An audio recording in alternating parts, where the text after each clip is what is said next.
Hello les amis, j'espère que vous allez bien. Bienvenue dans cette nouvelle vidéo. Épisode 21, faut suivre, faut que je m'en souvienne. Une vidéo par jour pendant 30 jours sur YouTube. Si tu me découvres avec cette vidéo, bienvenue dans la famille. On est parti pour le sujet du jour. Aujourd'hui, vidéo très posée, très chill. Un épisode, je pense que vous pouvez écouter simplement en audio si jamais vous voulez faire autre chose en même temps. Vous êtes libre. C'est parti. Avec ce défi d'enregistrer, de vous poster une vidéo par jour pendant 30 jours, je suis en train de réaliser un truc hyper puissant. Je prends de plus en plus de plaisir dans le processus et pas seulement dans le résultat. C'est de ça dont j'ai envie de vous parler aujourd'hui, ce thème-là, l'importance de prendre du plaisir dans le processus, de prendre du plaisir sur le chemin et pas que à la ligne d'arrivée. Et comment ce mindset, il peut nous aider à avancer et il peut être ultra bénéfique, je pense. Il commence à pleuvoir sévère. Je sais pas si vous allez entendre ça dans la vidéo. Disons que ça fera vraiment un podcast ASMR, quoi. C'est ouf, vraiment, c'est une ambiance chill à mon bureau et dans ma chambre, là. Mes grandes idées, le script, j'ai ma petite bougie et la pluie. Ambiance vraiment détente, quoi. Chill. Alors, je reprends. Pour mettre un peu de contexte, premièrement, comme d'habitude, je pense qu'on a tendance à survaloriser le résultat et sous-valoriser ou même ne pas prendre en compte le processus et le chemin pour y arriver. Moi y compris. Je m'inclus vraiment dedans. Évidemment, lorsqu'on se lance un défi, qu'on a une tâche à faire, qu'on veut atteindre un objectif, on visualise l'objectif. En gros, la ligne d'arrivée, le moment où ça y est, on a atteint ça, on a obtenu ça, le chiffre, la médaille, la récompense. On imagine la réussite. Et en soi, c'est ce qui nous pousse à agir, c'est ce qui nous pousse à faire un pas vers cet objectif-là, à faire des actions concrètes. Mais le problème est quand ce résultat, cette idéalisation du résultat, elle prend toute la place et toute l'importance sur le reste. Et du coup, je pense qu'on a tendance à oublier, encore une fois, moi y compris, le processus et les efforts qu'on va devoir faire, les obstacles qui vont se trouver sur le chemin, les étapes, les imprévus qui vont bouleverser nos plans, bref, vous avez compris. Et je pense que ça devient un risque de tout miser sur le résultat,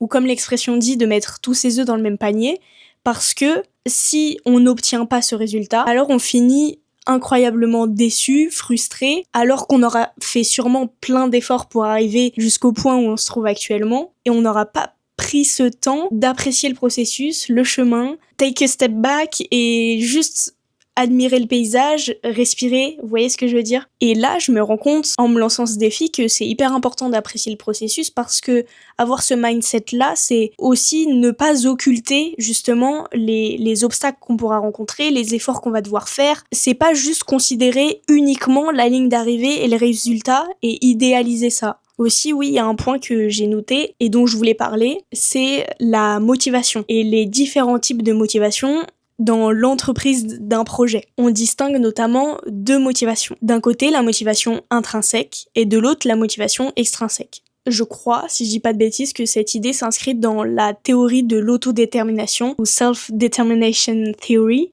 en anglais. En gros, la théorie de l'autodétermination, elle explique comment la motivation humaine, elle est déterminée ou elle varie selon le degré d'autonomie, c'est-à-dire quel pouvoir on a nous à faire l'action, mais aussi les conditions sociales. Et donc cette théorie distingue deux grandes motivations. La motivation intrinsèque. La motivation intrinsèque, c'est celle qui vient de nous, entre guillemets, c'est-à-dire qu'on fait une action ou une activité pour le plaisir ou l'intérêt qu'elle nous procure. Par exemple, je fais du sport parce que j'ai réellement plaisir à en faire, parce que je me sens bien, parce que ça me permet de me sentir bien. Je fais des vidéos parce que je kiffe ça. Et de l'autre côté, on a la motivation extrinsèque. Donc c'est une motivation qui repose sur des facteurs extérieurs, entre guillemets, qui ne dépendent pas de nous, comme par exemple le regard des autres. Quand on fait une activité pour plaire, et c'est aussi une motivation qui repose sur l'attente de la récompense. Tout ça pour dire que la motivation intrinsèque, donc qui vient de nous, est beaucoup plus durable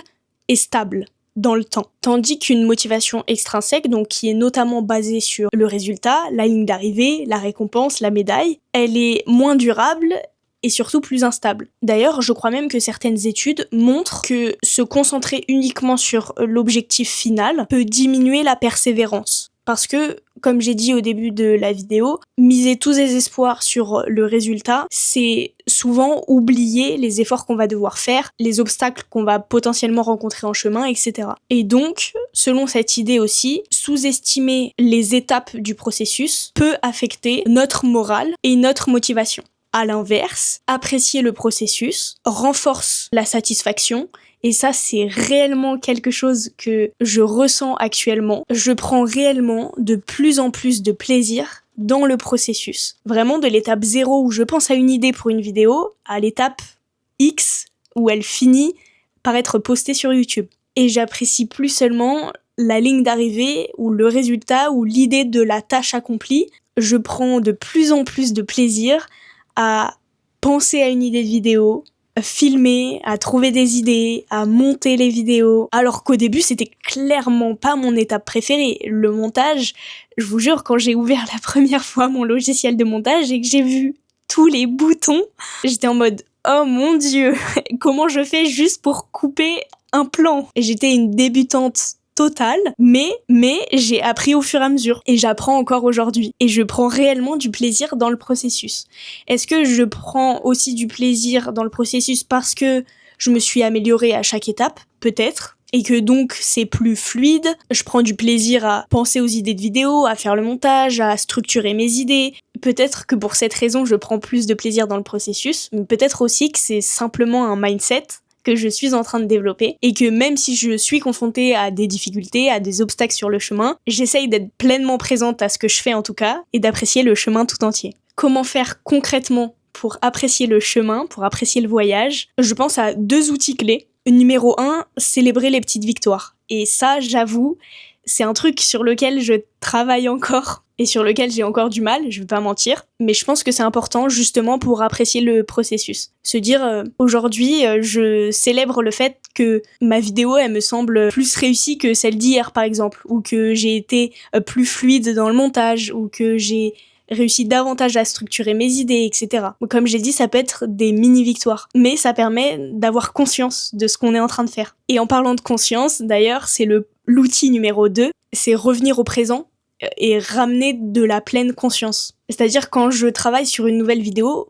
j'essaye maintenant d'être vraiment consciente à chaque étape du processus. J'apprécie vraiment, réellement chaque étape, presque je les savoure. Comme j'ai dit, de l'étape 0 à trouver une idée pour la vidéo, à l'étape X, elle est en ligne. D'enregistrer, de faire le montage, de trouver un titre à la vidéo, de faire la miniature, de d'écrire la description de la vidéo, de la poster. J'apprécie chaque étape. Et comme j'ai dit un peu plus tôt, ramener de la pleine conscience, de la présence, c'est aussi parfois prendre une pause, simplement, ou lever la tête, respirer et apprécier le paysage en fait. C'est ça, c'est s'arrêter sur le chemin pour regarder le paysage derrière, pour voir tout ce qu'on a accompli déjà. Donc vraiment, le chemin est le but en soi, le voyage est le but lui-même. Apprenons à savourer l'instant, les différentes étapes du processus et prendre du recul pour admirer le paysage. Voilà les amis pour mes pensées, mes réflexions du jour. J'espère que cet épisode vous aura plu.